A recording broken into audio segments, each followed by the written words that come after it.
the highest-ranked female candidate on the Blue and White Party list. Veteran news anchor Miki Haymovich discussed how she thought Israel should develop its natural gas resources. "Leave it in the sea," she told the Ynet news site.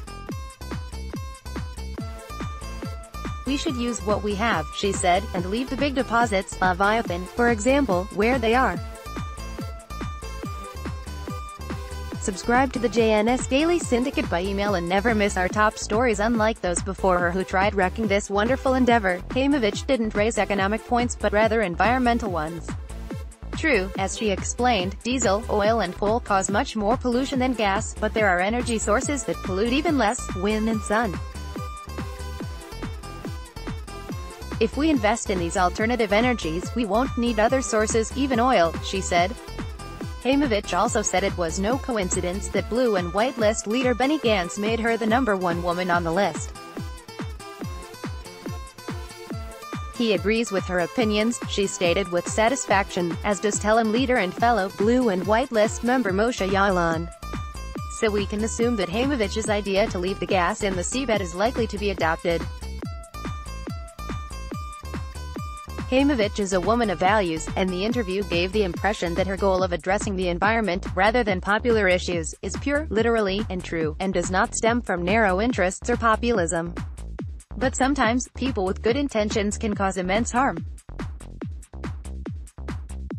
Let's try and go along with the possible future minister's interesting idea. If we can't use natural gas, it will incentivize the government to invest in the development of solar and wind energy. That could take years. In the meantime, more people will die as a result of pollution, and be called environmental victims, but eventually, years from now, we'll breathe cleaner air than we would if we used gas for energy.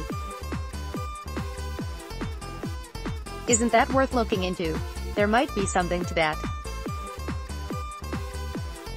But one thing isn't entirely clear and raises a major question to the engineers of the economic train who want us to hand over the keys to the engine. What about exports? If she's really worried about the air that Israelis breathe, why not export the gas to countries who think otherwise? Why not develop the Leviathan gas field and use it to bring billions of shekels into the state coffers that could be used to develop alternative energy sources, among other things?